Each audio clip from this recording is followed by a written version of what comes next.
Alrighty folks, we are back with another Bow Disciples discussion video here on the channel. Been a little bit light on videos lately because it's the off season, but doing what we can to go to shoots and do stuff like this. So this is the fourth conversation video that we've done on the channel. The first one was with San Diego Muleys, Travis Bowman. The second one was with Bruce from the Bow Shop, and then I did one with Coleman, and now here we are with Tove, who has probably been featured on the second most videos after me on the channel, so it was meant to be. So, sir, how you doing? I'm doing well, sir.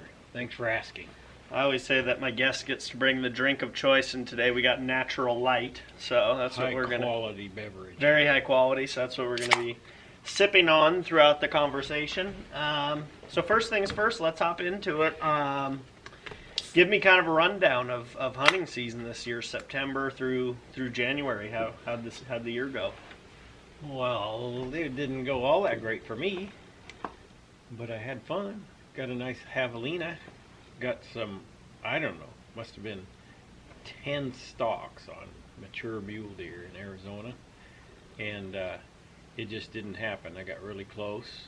One of the videos showed that wasn't really a stalk, it was just positioned in the right spot, and I got a shot at one, and the one of your previous videos shows that event.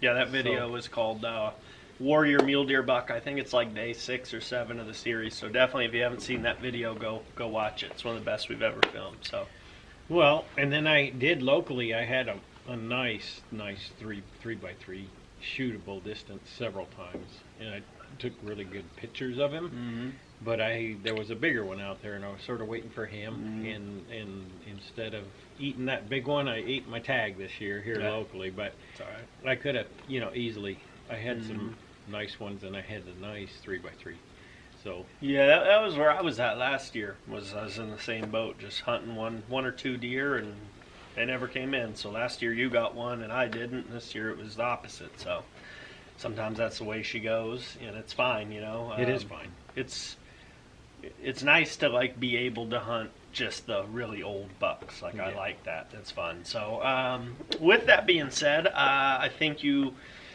obviously been hunting a long time. I've been hunting a long time, but obviously you got a lot more years even than me. I believe you got your first deer in '77, which is a long time ago. How did that happen? How did you get into hunting, and what was that process like? Well, I always liked to hunt. I liked the thought of hunting, and I wanted to do it. And my dad didn't hunt. He had a few guns, and he had talked about previous years where he'd hunted jackrabbits and so on, and that was very interesting to me. He had a few 22s. So we lived on a ranch in San Marcos area next to an avocado grove, and we had quite a few coyotes, and a friend of ours from church hunted coyotes at night. It was all legal and everything, but he would park on our driveway and hunt coyotes, and pretty soon, his name was Jay, and he mentored me, and we're still hunting to this day.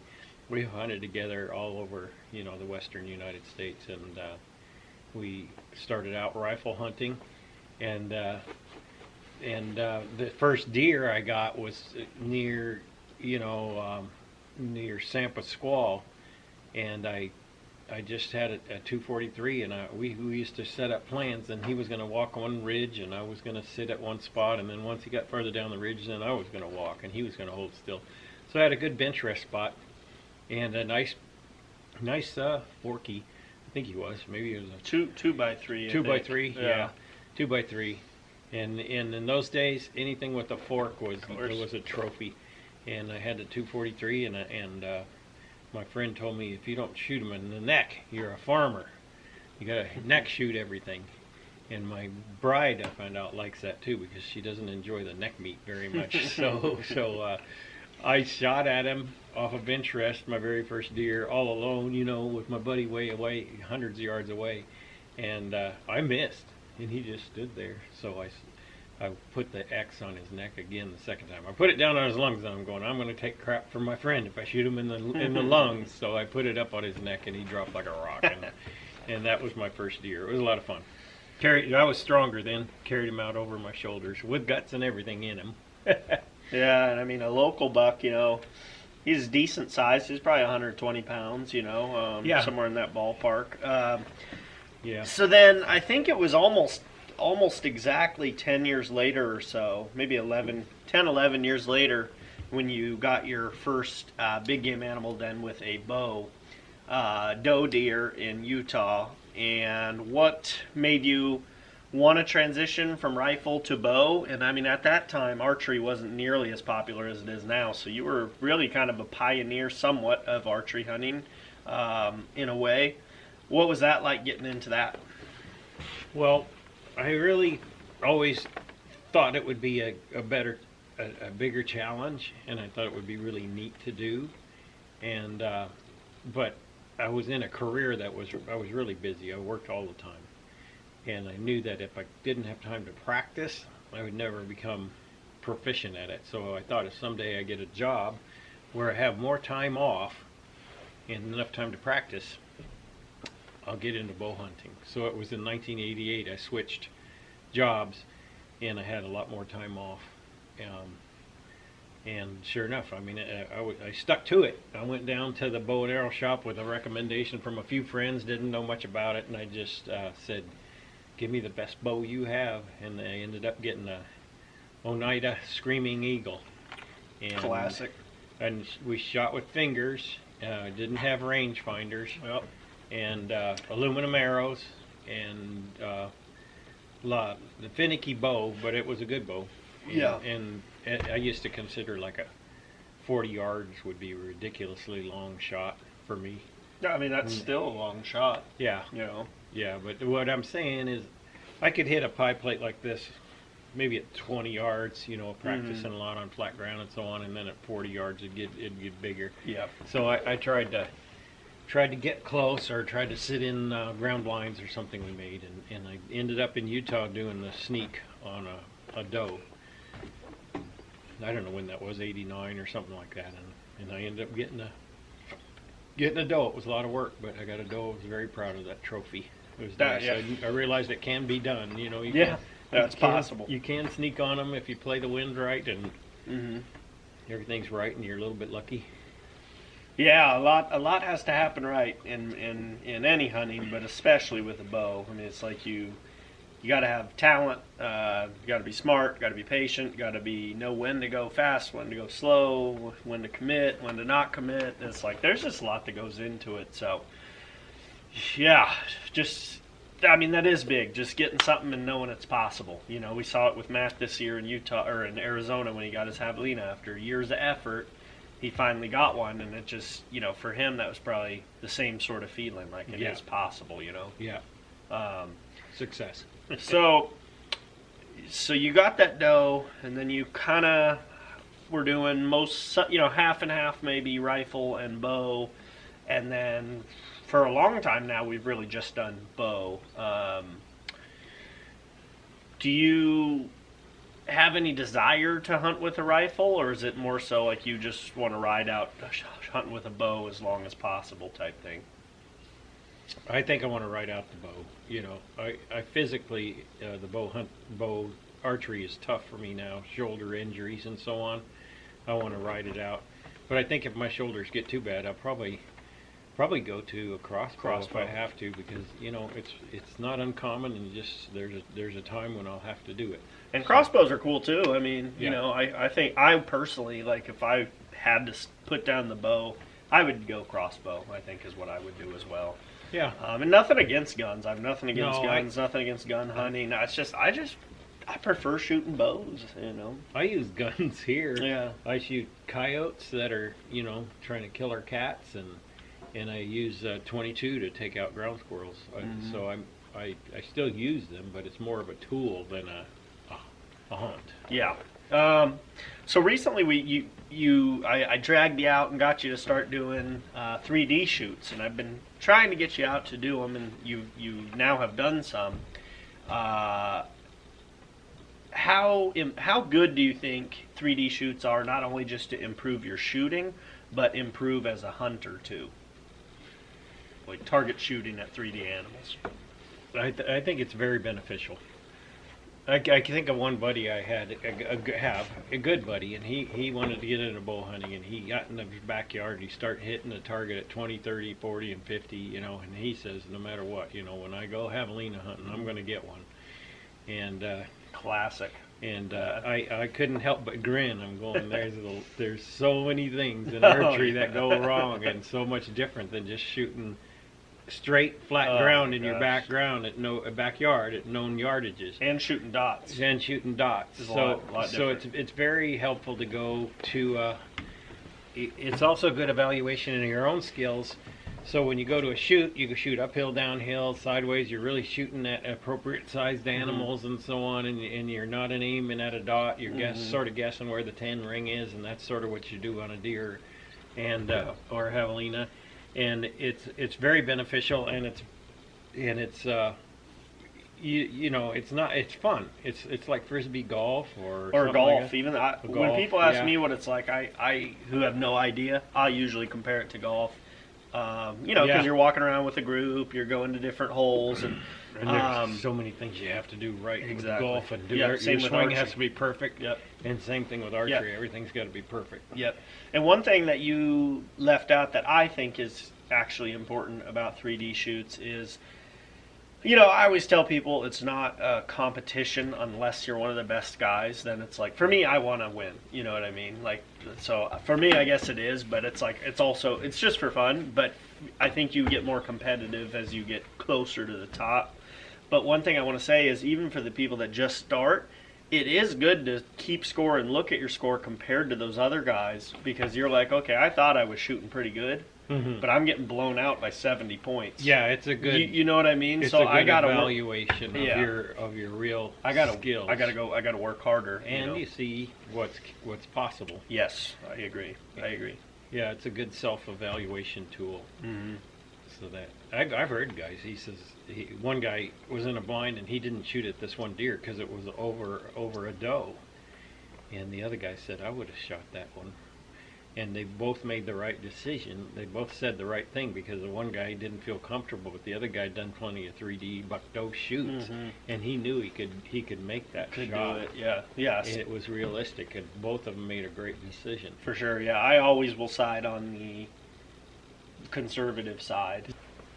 So last summer we went to Park City in Utah for Total Archery Challenge in Park City, which is a huge event. You know. Probably the biggest archery event, really, aside from like the Vegas shoot. Like for hunters, I would say it's the biggest archery event, probably. What was that like? Did you enjoy Total Archery, and what are some things that you took away from that whole event and experience? Well, it's a good road trip. You know, it was fun. It's not too far of a drive, and it was pretty painless. Then we camped up there, and I've been to Park City a long time ago when I used to ski, and it was a lot of fun to see so many archery enthusiasts. What we would like the first day, I was just going, what is going on here? Because I hadn't studied it, but every guy who was getting ready to go up on the lift to go to the different courses had like his quiver full, but he also had like a half a dozen arrows in his backpack. Some people had like a dozen, and I'm going, this is going to be brutal. I mean, maybe I'm not prepared. I never saw archery shoot where you had to take a dozen extra arrows with you. But some of the targets I saw why. I guess it goes to show you too, not bragging at all, but some guys don't shoot that well, you know. And there was piles of broken arrows all over the place. I think I lost, I don't remember, maybe 2 arrows. You know how it goes. And I don't remember exactly, but I didn't need a dozen extra ones, and it was challenging. That's exactly what it's supposed to be. And there was distance shots that some of them I couldn't even. You know, it was ridiculous. I had some, for me, I forget what it was, that moose. There were 126. 126 yards, and I just said, I can't do that. Yeah. So I walked up close, and there's no score. Well, that one or you anything. couldn't because the lake was in the way. Yeah, the lake was in the way. The other ones you could, So that's nice, because like there was that one, the sheep big bomb drop down the hill. It was like 100 and something downhill, and it was in a pile of rocks, and You shot it from maybe half the distance, which is still a poke, but not as far. And I didn't do that very often. But a couple times. But I was just going, I'm not going to waste an arrow. It's not worth it to me, you know. And there's no score or anything. No. It's not like I'm going to win $1 million. No. Maybe a truck. Yeah. So that target was cool. That sheep. Yeah. That was the one. My goal was not to lose or break an arrow. And that one, when I got to it, it was so windy.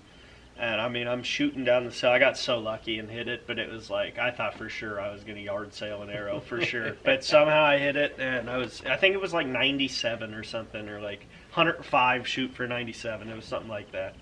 But, and it was in a pile of rocks, you know. And then, all of the shoot was good though, because they pressed your limits. You had to squeeze arrows between little gaps. You had to shoot up and down steep stuff. Some of the lighting was tough, and that's realistic, you know. But you're not going to get high scores or anything if you really can't see, you know, the 10 ring. For sure, yeah. So I think it was a fun event. I'm glad we did it. Very fun. This year, I'm going to 3 of them: Texas, Colorado, and Utah. And I'm sure you'll come to 1 or 2 of them also. So it's going to be fun again. You know, what hunt in the past, say, maybe 10 years that we've done together was like one of your favorites that we've done? Well, I think that elk hunt we did, there's so many. They're just great. Sometimes they get better and better. Yeah. But the elk hunt was neat in Arizona, because we saw it. We had a good setup. We long days, you know, but we had a good setup, and we were able to get good rest and good food, and the town, a major town, was pretty close, so we could go get refurbished if we needed to. We could also find a meat locker, so if we got one, we could go get it. But that was huge. The neatest thing about it is that we had elk bugling right next to our camping site. I would walk from camp to my tree. Yeah, you know, that was neat, and we saw elk every morning and every night. The days were long, so we developed a habit to sort of maybe come back at lunch and take a snack or something, maybe a nap, and go back out. Yeah. And it just, every morning, every night, we saw elk. It was lots of them. Utah, they were definitely shorter days than Utah. Yeah, Utah was super, like super endless long days. It felt like it just never was dark. So, because the days were a bit shorter, we got to sleep more, which we weren't as beat. That's true. There was a lot more elk. I mean, I was pretty much passing a bull every day, almost, you know, so that was a lot of fun. I agree. I think that one was top of my list, too. I thought we might draw it this year, but didn't get lucky. So, but Utah was good, too. I mean, what did you think about that trip? Obviously, we put out a bunch of videos, but it was a real neat adventure. We were in the real high Wasatch Mountains, and we saw weather. You know, the weather would change every 10 minutes, and we saw lightning and snow and warm days and cold days. And as far as elk, I didn't see that many. It wasn't near as many elk there, but we had to push it really hard to get. And I almost got a shot one time at a nice 6x6, and but it was a great adventure, great camping area. Yeah. And our equipment all held up real well, so we weathered the storm real well. And then you put the emphasis on the end of it by getting that nice bull. Yeah. I mean, I was very surprised, you know. I mean, I knew we were putting in effort, but it just looked so bleak at that point, you know, and the fact it worked was pretty cool. And it was a tough hunt. I'm not going to say I would never do it again or go back there. I think I would, but you know what you're getting into. It's going to be a grind every day. Yeah, the elevation was incredible. I mean, we both got in really good shape, you know. It's crazy how fast your body could adapt. And then, you know, so we did that trip way up high. I think it was like 10,000 plus feet where we were camped. And then we've done trips where I've done more of these trips than you, but where we go to the desert and basically the summertime, it's like 90 something, pushing 100 degrees, and there's snakes. And what do you kind of prefer, the being up way high in the timber with the crazy weather, or just knowing it's going to be brutal hot every day and kind of the same, you know, like? I like them both. Yeah, same. But like the desert, unless you know where they're bedded or something, the middle of the day, nothing's going to happen. Not really. No way. Yeah. So you hunt like 2 hunts per day, morning and night. A couple hours in the morning, a couple in the evening. That's yeah, basically it. that's realistic. Yeah. And the days what you're going to accomplish. Yeah, I mean, exactly. Yeah, I mean, it really is not that bad. You wake up, you glass for a few hours, hope you find something to stock. If not, you go chill in some air conditioning if there's a restaurant nearby, and then you come back out in the evening. Like, that's kind of it, you know. But I love that style of hunting, you know. And yeah, I'd like to do more of it. I think this year in Colorado, hopefully we draw a tag, and we'll kind of be doing that. I don't think it'll be that hot, as hot as Arizona, but it's still going to be fun, and you know. Back to that Arizona elk trip, yeah, forever you've always told me that your big archery hunting goal was to get a 6x6 bull, and on that trip you did get a 6x5 broke off bull, so it potentially could have been a 6x6. What was that like, you know, accomplishing and checking that tag after so many years of trying? Elk hunting is very like a dream of mine, but it's also I've had a lot of trouble with being successful. Mm-hmm. So I've shot some cows when I had cow tags, and I've shot cows, you know, with rifle and bow. I just remember, I think the one thing that really cemented elk hunting in my mind was one day I was bugling in beaten trees and just screaming like crazy, and I had like 3 bulls come in. And I never was successful that trip, but beautiful bulls just coming in so close and screaming at me, and I just remember saying, and I never had this before, but I said, this is it. It doesn't get any better than this. This is the biggest thrill I've ever had at hunting in my life. When you got a bull just screaming at you at 20 yards, it's awesome. Yeah, no, it is. It is. I'm hooked on it. Yeah. Love to do it more and get better at it. Yeah, and I mean, there is over-the-counter opportunities to try it, you know, and build points. And yeah, elk hunting is certainly awesome, and just the size of them is like impressive, you know. It's really impressive, and like that's why, you know, one day I would like to try to get go on a moose hunt. Because I couldn't imagine being like 20 yards from a bull moose. Like, it would be just insane, you know? Like, you'd almost be aiming up, you know? And like, it would be crazy. So I'm hoping that if enough people watch these videos, we'll get a budget and I can go hunt a moose or the video. So let's do it. We'll see. We need that budget. Total Archery will help. So we'll see. But yeah, so that was awesome. What would you say has been the difference, negative or positive, from us carrying a camera around and like filming hunts and 3D shoots now? Because we never used to do that until a year and a half ago. So what has that transition or like difference been? Well, it adds some complexity. You know, you handle most of it, but it adds some complexity, and it is difficult. You can sure appreciate these guys who film all their kills and so on. That's tough to accomplish, and you realize you need better and better equipment. So as far as the filming, it's neat. It's a neat, like in the past you had photo albums or whatever, and you flip through your photo albums to remember the hunts. Yeah. This is on YouTube, so you can just go watch it forever. Yeah, if I'm sitting there late at night and can't sleep or something, I'll flip through and I'll go, hey, I'll watch that one, and then watch a summary of the hunt that we did. It is cool. I mean, initially, and I've said this before on the channel, but like the main reason I started making videos was because of that reason.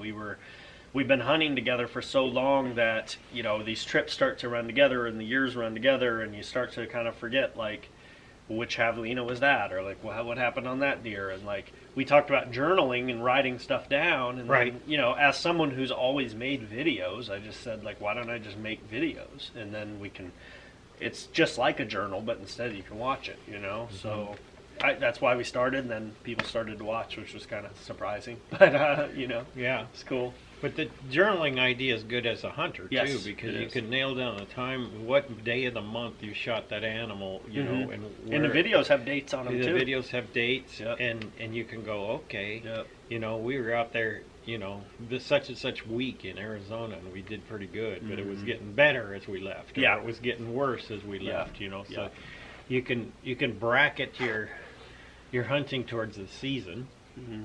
That helps. And it's helped too with some of the shots we have captured of deer that we shoot. Oh yeah. When you do the super slow-mo and stuff, you can see that these How fast deer are jumping these arrows, even though you don't see it on a normal shot because it happens so fast. If you do super slow-mo, you realize that arrow quite often is like 2/3 of the way out there. The deer hears it or hears your bow, Yep. and he starts to drop. Yeah, and they can And get that's at why least you go 6 high. inch That's drop. why I hit high. Yeah, you know, exactly. or missed, or Yep. spined him. You know, something like that. You're going, wow. Yep. No, that's very true. It's a good reason to always aim low, you know. But what are some of your like remaining goals, or like what are some goals that you have for bow hunting, like moving forward? Like any animals you want to still get, or things you haven't? Oh, I'd done? love to get a caribou. Mm-hmm. I'd love to get a moose, and I never have shot a coyote, believe it or not. Oh, with bow. Yeah. I've shot whatever. Yeah, bunch. I've only shot one either. I mean, Yeah. and that's between you combine our time doing archery. It's a lot of years to only get one, you know. So it's hard to get a coyote. It is, It and is. you'd think as much time as we spend, you know, on some hunts In a in blind tree or a stands tree. or a blind, you'd think you'd smack a coyote once in a Mhm. while. I had 3 come through when we were in Arizona by my tree stand. I maybe could have got a shot. It was tricky. They were kind of behind the tree, and it was a weird distance, sort of. But it was like right at the prime hunting hours, and like as bad as I wanted to try to shoot one, I just couldn't waste premium time to hunt elk, so I let them walk. But I think a coyote's a good one. A good one, coyote. I would, yeah. you know. And then through like all the years of hunting together, what are like some of what's your favorite moment watching me get an animal? Like, you know, observing me do something. What was like one of your favorite moments to be a hunting partner? Well, the neatest favorite moment I think was when we were in New Mexico and I was glassing, and you know, I had this deer, and you went way out there, and the clouds came in, the rain came, and you just called me out and said you got him. That was just thrilling because we were after that deer for a week or so. Or I don't even know if we had actually seen that one because it was so foggy and it was just miles off. But yeah, man, but we had that been was hunting. impressive. Yeah, And it was tough. That I was mean, a we hard hunt. rain every night. Yep. It was tough to stay dry, and it beats on you a bit. But you know, when you're getting towards the end of that, when you get a deer, it all comes together, and it's all worth it. yeah, It was fun. and that was a beautiful deer. That was like either of our first like really nice mature mule deer buck with a bow. So Mhm. like, and it was really our first time like going and trying that style of hunting on Yeah. deer. So I mean, we were just getting our butts kicked day after day after day after day, and like kind of like it still happens, you know, but we're a little better at it now, you know. No, we're still going to get our butt. Of course, you're going to Yeah. get hammered hunting those deer. They're just so smart. I enjoyed the Houdini deer. Crazy That story. was, I got to watch it. You know, I got to Yeah. see it from a hillside away with the binoculars. Houdini buck was definitely another standout, you know, crazy story. To me, I always call that deer my like crown jewel of my hunting career, or whatever you want to call it. That buck to me is like, I don't know, it's just phenomenal, you know. And I've always liked weird bucks, and he's so weird and huge and old. And I just remember walking up on him, and his body was just like gigantic, you know. Yeah. I'd never seen a deer that big except the one I shot in Kaibab that one year. That was huge. That was huge. It was like a mule. Yeah. I think he was 214 gutted or something like that. It was 207 or 214, somewhere in there. He was a monster. And then that same trip, you got that really nice 4x4 buck in the snow. Remember Yeah, that? And yeah. you should kind of tell that story, how we were chasing him around, sort of, because this was with rifles. This was our last hunt with a rifle, 2013. Yeah, it was on the Kaibab, and it snowed, and it seemed really unusual, but deer came out like fleas off a dog. They were just everywhere, and we were walking around and saw a deer, and we tracked him. I almost got a shot at him one time running away, but I don't like doing that. And then we followed him almost in a complete circle, and I had my gun sighted in for like 500 yards. I was sort of dreaming of shooting something at a long distance, and we saw them across this canyon, and we had to more or less guess at the yardage because it was Too snowy. The snow wouldn't, the rangefinder wouldn't work. So I got on the bench and shot him, and he went down. It was quite a thrill. But then later on, what did we do? Go back and check it out. It was 290 yards or something yeah, it was like like that. 290 or something. 290. It's funny because to us as archers, you know, we don't know ever. That was our first rifle. So that was 2013. That was our first rifle hunt since 06. Right. Yeah. So we never rifle hunt. Didn't rifle. So to us, that's a poke. Whereas like guys nowadays are shooting like 1,000 yeah. yards, you know. They And think that's nothing. but Yeah. I remember when we got on those bucks. Remember that we kept tracking them, and they did like a full 360 loop. That was crazy. Yeah. You know, and you could see it because it was in the fresh snow. Yeah, following them like crazy. So it was quiet and foggy and so on, so you had a chance at getting in closer on them. How about the story where we went to Montana? You know, I think that's the hardest we've ever worked on a hunt, day in and day out, just like fully going to basically the limit that you can like exert effort, you know, and sleeping very little. And then first of all, remember the day we saw those grizzly bear tracks? Oh yeah. That you have size 14 feet, and they fit inside the bear print. And we had our bear spray, like you had to have bear spray or a gun. So we both had our spray, but that was, I mean, it's kind of a weird feeling, you know, seeing tracks. Yeah, there's other hunters out there, exactly. and they aren't too particular on what they're going to eat. It might be you. So how about the night where we both kind of got lost, you know, in Montana? What was that whole experience like? I mean, for me it was crazy, but what about for you too? Well, we didn't have Onyx that trip, I don't think yet. We had our Garmin GPSs, and a lot of timber, a lot of steep hills, so they weren't super, you know, dependable or on track all the time. And we split up on a set of tracks, and he went down this steep canyon, and I went sort of down the hill. And basically this thing, you know, where the GPS says the truck's that way, and you could see the track, and I should go that way. And I thought, it's really short distance, I'll go across here, you know, and made that mistake in the middle of the night. And I got stuck. I was on hands and knees and beating myself up and exhausted and stuff like that. And I realized I'm going to be really late to the truck. James is going to worry about me. The radios aren't working, you know, because it's too steep. No cell coverage at all. No cell coverage. None, you know. And that was it. I got to the truck, and I got to the road. And I figured James will probably be cruising the road, you know. And I ran into some guy parked on the side of the road, and I knocked on his door. He was just coming in to find a place to camp. I said, "Have you seen a kid in a truck?" And he goes, "Oh yeah, I saw him about an hour ago."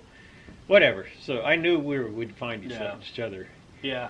Well, what's crazier too is the fact that we couldn't communicate, because after I bailed off into the cliff, off this really, really steep edge in this deep ravine, I thought for sure, somehow I got turned around. I'm normally really good about like knowing how to get places. But Montana was tough, and I mean, I'm down there, and I thought for sure if I just keep going down this canyon, I'll hit the road, and then I'll walk to the truck, which I thought might be a ways, but I thought it'd be easy, you know? So I'm walking and walking and walking, and like by this point, it's like I've gone, like I feel like I should have hit the road. And it's like getting dark, so I'm turning on my GPS, and I'm like in this huge hole, 100-foot cliffs on both sides, and my GPS, of course, says no signal, you know, so I'm like trying to get some signal, and finally, like, I'm praying the truck's in front of me, you know, and it was like 2 miles that way, like behind me, you know, so I'm like, geez.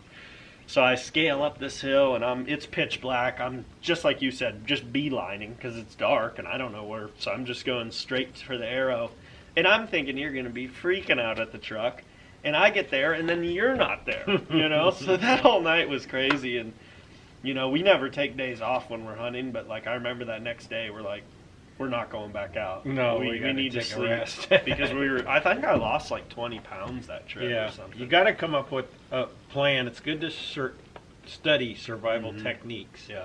And the one thing we learned there, and I always did too, is if you're lost and getting frustrated, just stop. Chill, yeah. Stop and Yeah. put together what you know and Yeah. what you don't know. Try to figure out some logical way to get out of the situation. And don't you're stress in. out. Don't start stress out. sweating. And that was a mistake I made. I was way You too... can stress out when the grizzly bear comes. Yeah.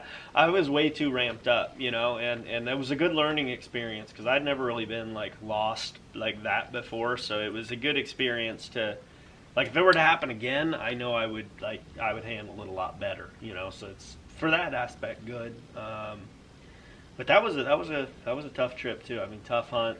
Very tough. Long days. And it was always either raining or snowing. And we'd hike from rain up into the snow every day, Yeah. and hike up into the mountains and then come back. And because of those situations, you couldn't just, find a tree in the shade and take a nap because No, you couldn't too nap. cold. It was too cold. You had to pretty much keep moving all day or And it was scouting. there was just a lot of things that made that trip extra tough, but it was still fun. I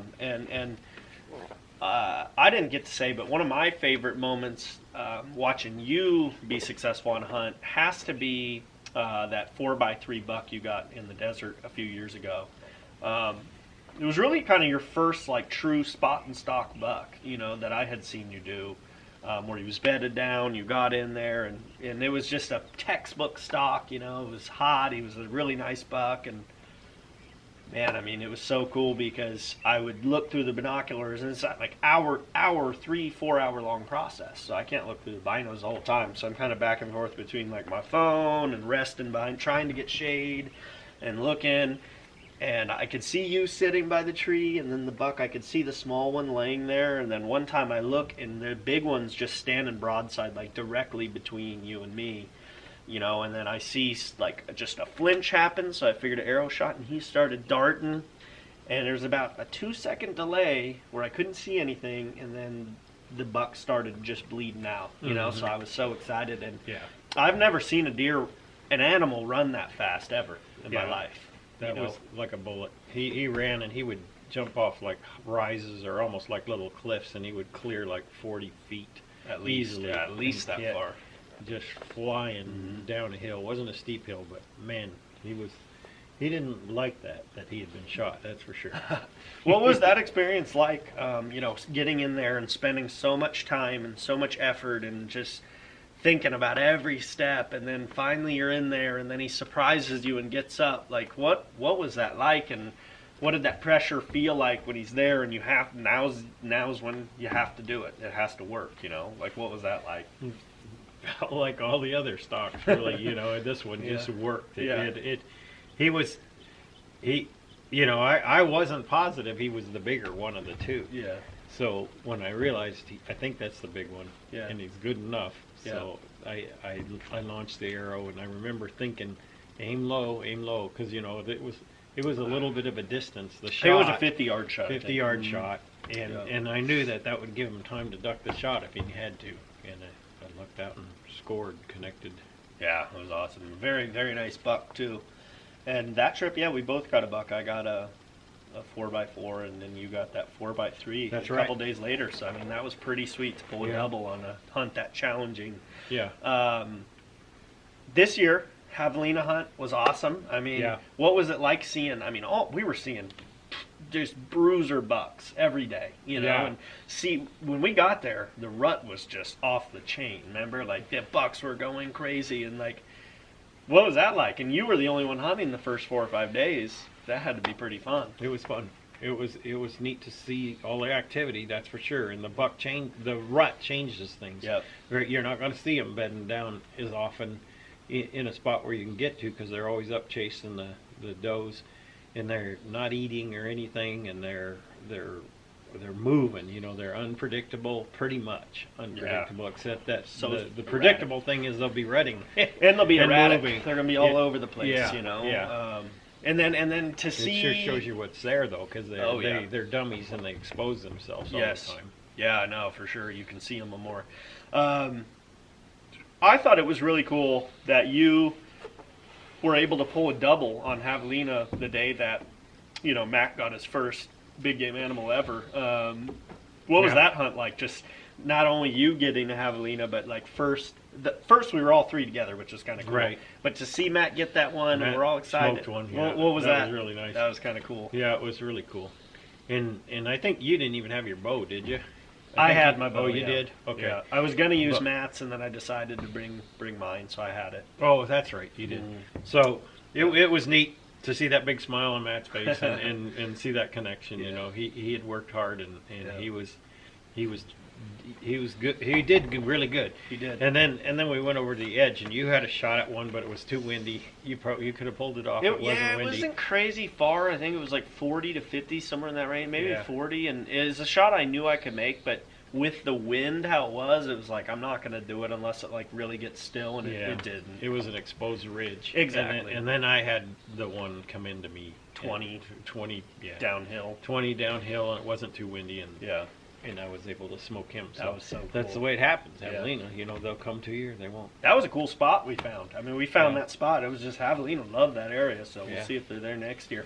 One of my favorite parts about that trip in January was, I think it was like maybe our second to last day, third to last day, when you went and stalked that just bruiser buck for Oh, gosh. a few times, you Yeah, know. And I was on him like 4 times And in it was one day. what was crazy and too, I never scared him. No, you never did. It was just bad luck. One time it was a coyote. One time it was does that came from nowhere and spooked them. Yeah. And like you didn't spook the does. They just were running from somewhere else and spooked them. And then the coyote came by. It was just like all this stuff. And what was sucks good. is he was in a perfect spot to stalk. Oh, yeah. If those does didn't come, so it would have been just cherry. He was gorgeous. I mean, he was like, you can't. It was just like a perfect buck, you know. And what was funny is like when normally we're seeing these animals a mile plus away. Yeah. I glassed him up. He was rifle distance. It Yeah. was like 300-400 yards, you know. Like Yeah. if you had a gun, you could have smoked him right there. So Yeah. it was almost like uncomfortable being that close to him, you know, Mhm. because like I was on top of this hill and I'm trying to glass him, but I don't want to skyline myself, so I'm just like barely peeking over, you know. And it rather was, have a little more distance. I know, but was it cool, like seeing? Because what were you, 50 yards from him at one point? Oh yeah, 40 or 50? What was that Yeah. like, seeing a buck like that close? That had to be pretty cool.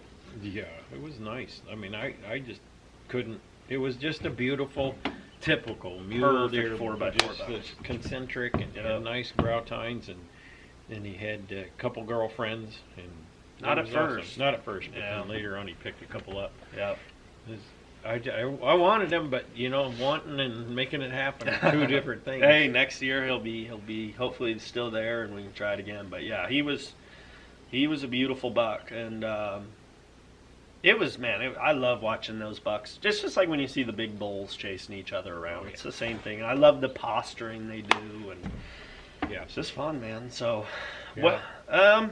Anyways, I mean, we've talked a lot, and I'm sure we have much more to talk about. But for now, maybe we do that in another video. So I guess we'll go ahead and kind of wrap it up. It's been a lot of fun talking here today on another conversation with the legend himself, Tove. And, Tove, you got to tell him what Tove means. so this guy's middle name's Owen, his last name is Visser, his first name's Ted, so T-O-V is his initials, and it just kind of sticks. So we call him I initial lots of papers, just Yeah. TOV. T-O-V. So want to thank you for coming and talking. I know it was really hard to sit and talk with me, you know, so it was fun, and we'll do it again. So got some big things coming up. Like I said, 3 total archeries this year.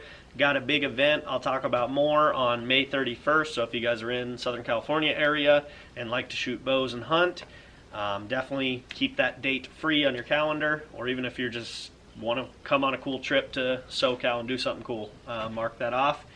Like, subscribe, share the video, leave a comment, and we'll see you in the next video.